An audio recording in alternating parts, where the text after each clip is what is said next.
மற்ற ஆப் மாதிரி இல்லாம தட்சால் ட்ரிப் சிட்டியை தவிர தமிழகம் முழுவதும் எல்லா டவுன்லயும் இருக்கு. லோக்கல்ல மட்டும் இல்லாம ரெண்டல், அவுட் ஸ்டேஷன் ட்ரிப் டியூட்டின்னு எல்லா டவுனுக்கும் போகலாம். கீழே டிஸ்கிரிப்ஷன்ல இருக்க லிங்கை கிளிக் பண்ணி தட்சால் ட்ரிப்பை டவுன்லோட் பண்ணி.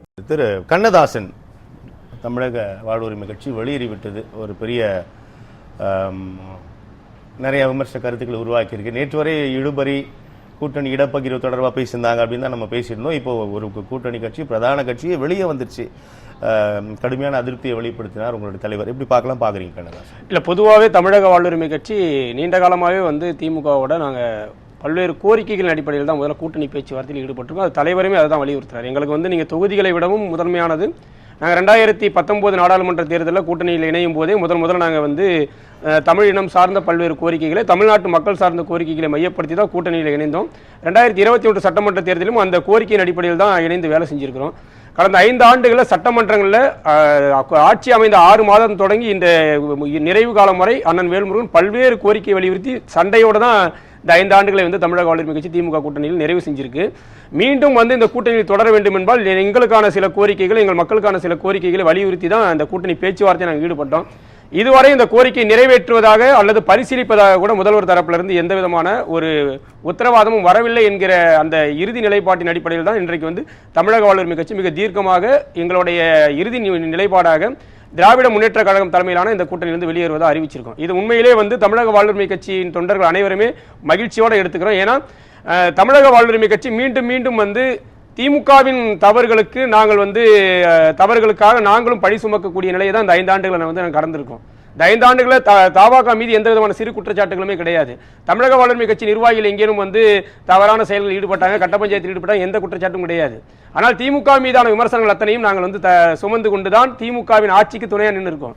ஆனால் நீங்க வந்து இறுதி நொடி வரை பாஜகவுடன் கூட்டணி பேசிக் கொண்டிருக்கிறோம் என்று சொல்லிக் கொண்டிருந்த தேமுதிக உள்ளிட்ட கட்சிகளுக்கு கொடுக்கக்கூடிய முக்கியத்துவத்தையும் மரியாதையும் இந்த 7 ஆண்டுகள் 2019 நாடாளுமன்ற தேர்தல் தொடங்கி உள்ளாட்சி தேர்தல், சட்டமன்ற தேர்தல் என்று 3-4 தேர்தல்களில் தொடர்ச்சியாக திமுக வெற்றிக்கு துணை நின்ற தமிழக வாழ்வுரிமை கட்சியோ மறுமலர்ச்சி திராவிட முன்னேற்ற கழகமோ இன்னும் இருக்கக்கூடிய தேமுதிக மட்டும் கிடையாது. நீங்கள் பாஜக பாசிசத்திற்கு எதிரான சக்தி என்று சொல்லக்கூடிய திமுக, மீண்டும் ஆட்சிக்கு வர வேண்டும் என்று துடிக்கக்கூடிய திமுக, நீங்கள் தான் தியாகம் செய்யணும். ஆனால் உங்களுடைய ஆட்சி அதிகாரத்திற்காக இத்தனை ஆண்டு காலம் மக்களோடு போராடி கொண்டிருக்கக்கூடிய நீங்க கூட்டணியில நீங்க வந்து மற்ற கட்சிகளுக்கு உரிய பங்கீடை ஒதுக்கி நீங்கள் தான் உங்களுடைய தொகுதிகளில் சில இடங்களை குறைத்துக் கொள்ள. போன முறை திமுக போட்டியிட்ட எல்லா தொகுதியிலும் வெற்றி பெற்றுச்சா? திமுக தோற்கவில்லையா? போன தேர்தல் எல்லாமே போட்டியிட்ட எல்லா தொகுதியிலும் வெற்றி பெறல. அதுதான் நீங்க சொல்லக்கூடிய குற்றச்சாட்டு என்ன? போட்டியிட்ட தொகுதியில் வந்து வெற்றி பெறாத தொகுதிகளை குறைக்கிறோம் அப்படின்னு தான் நீங்க வந்து கொங்கு நாடு தேசிய மக்கள் கட்சிக்கும் சரி, இன்னும் இருக்கக்கூடிய ஐயுஎம்எல் உள்ளிட்ட கட்சிகளுக்கு எல்லாம் தொகுதிகளை குறைச்சு கொடுத்திருக்கீங்க. அப்ப திமுக ஏன் அந்த தியாகத்தை செய்ய முன்வரவில்லை? நீங்க ஆட்சியில் பங்கு, அதிகாரத்தில் பங்கு என்கிற குரல் எல்லாம் வந்து இந்த கூட்டணி பேச்சுவார்த்தைக்கு முன்னாடி எழுந்தது. அது ஒரு பெரிய சர்ச்சையை உருவாக்கிச்சு. அதையெல்லாம் கடந்தும் கூட நாங்கள் வந்து திமுக கூட்டணி வெற்றி பெற வேண்டும், திமுக கூட்டணி மக்களுக்காக களத்தில் நிற்க வேண்டும், பாசிச பாஜக என்டிஏ கூட்டணி தமிழ்நாட்டில் காலூன்ற கூடாது என்பதற்கு தெளிவா நாங்கள் வந்து திமுக கூட்டணிக்கு ஆதரவு வேலை செஞ்சிருக்கிறோம். ஆனால் இந்த கூட்டணியை இத்தனை ஆண்டு காலம் தாங்கி பிடித்த கட்சிகளுக்கு இல்லாத முக்கியத்துவம் வந்து இறுதி நொடி நேற்று வரை வந்து பாசிச பாஜகவுடன் மறைமுகமாக நேரடியாகவும் எல்லா விதமான கூட்டணி பேச்சுவார்த்தையில் ஈடுபட்டு கடைசி நேரத்தில் உடன்பாடு ஏற்படாத பட்சத்தில் திமுகவோடு வந்தவர்கள் நாளைக்கே ஆட்சி அமைந்து ஆட்சி ஒருவேளை சட்டமன்றம் தொங்கு சட்டமன்றம் உருவானால் இவர்கள் வந்து பாஜகவுக்கு ஆதரவாக போக மாட்டான், எந்த உத்தரவாதம் கிடையாது. தமிழ்நாட்டில் ஒருவேளை தொங்கு சட்டமன்றம் உருவாகும் என்றால் தேமுதிகவோ இன்னும் இருக்கக்கூடிய இந்த சில கட்சிகளோ பாஜகவுக்கு ஆதரவு அளிக்காது எந்த உத்தரவாதம் திமுக தர முடியாது. ஆனால் அது போன்ற கட்சிகளுக்கு ராஜ்யசபா உள்ளிட்ட முக்கியத்துவம் கொடுக்கும்போது நாங்கள் தமிழ்நாட்டில், இன்னும் சொல்ல போனால் தமிழ்நாட்டில் கடந்த 5 ஆண்டுகளில் வேறு எந்த கட்சிகளும் போராடாத போராட்டங்களை, வளராத வளர்ச்சியை தமிழக வாழ்வுரிமை கட்சி உருவாக்கி இருக்கோம்.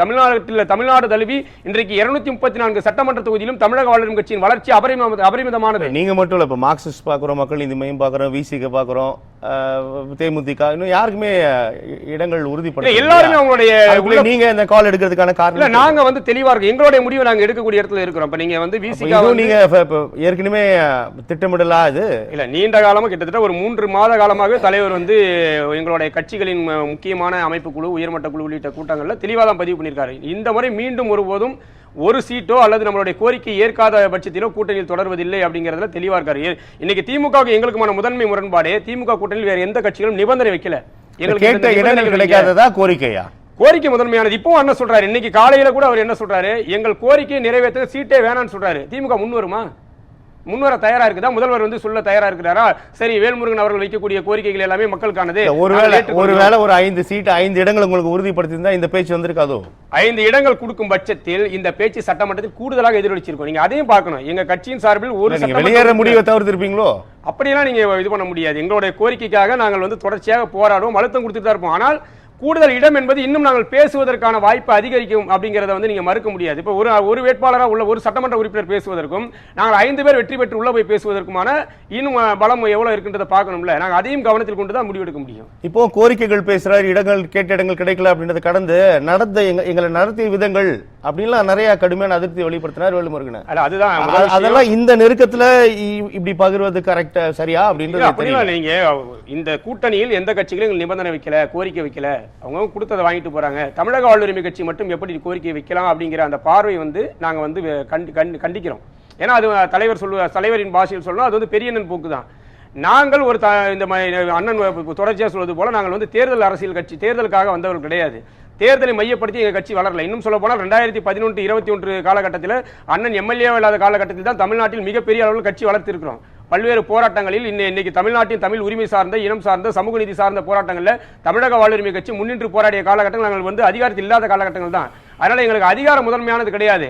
நாங்க தொடர்ச்சியா முன்வைக்கிற எங்களுக்கு சில கோரிக்கைகள் இருக்கு. சாதிவாரி கணக்கெடுப்பு நடத்துங்க, 10.5 விழுக்காடு இடஒதுக்கீடு வந்து நீங்க தொடர்ந்து பேசிட்டு கண்ணதாசன் இறுதியா ஒரு கெடு வச்சுங்க. 24 மணி நேரத்தில் எங்களுக்கு இந்த கோரிக்கைகள் நிறைவேற்றணும், குறைந்தபட்ச பதில் வேணும்னு. அந்த பதிலும் தரல, கோரிக்கைகள் நிறைவேற்றப்படுவதற்கான வாய்ப்புகள் இல்லை, நீங்க வெளியே வரீங்க அப்படின்னும் போது தமிழக வாழ்வுரிமை கட்சி வெளியே போனா பெரிய பாதிப்பு இல்லைன்னு திமுக நினைக்குதோ?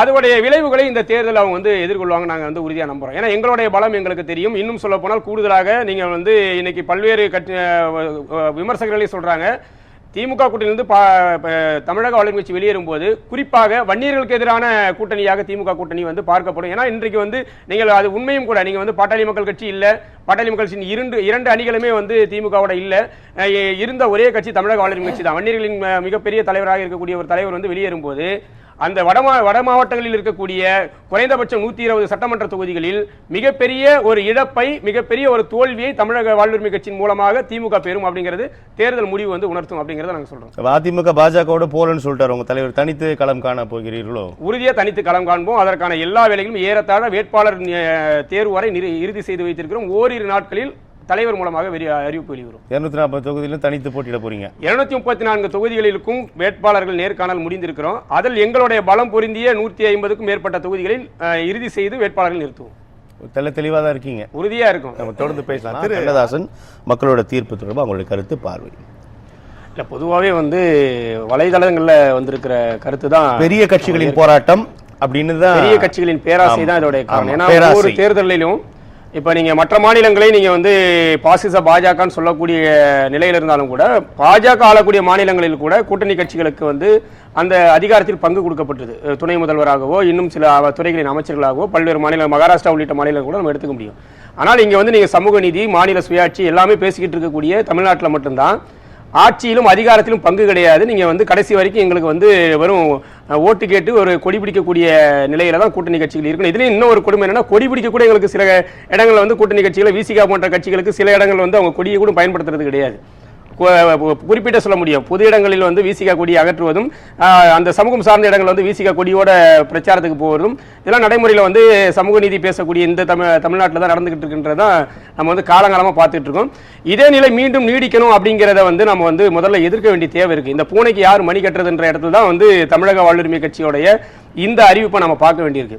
நீங்க மீண்டும் மீண்டும் திமுகவின் ஆட்சி அதிகாரத்திற்காக, அதிமுகவின் ஆட்சி அதிகாரத்திற்காக இன்னும் இருக்கக்கூடிய கட்சிகள் காலம் முழுக்க உழைச்சிக்கிட்டே இருக்கணும் அப்படிங்கிற நிலை வந்து மாறும் அப்படின்னு நாங்க நம்புறோம். நல்லது கண்ணதாசன்.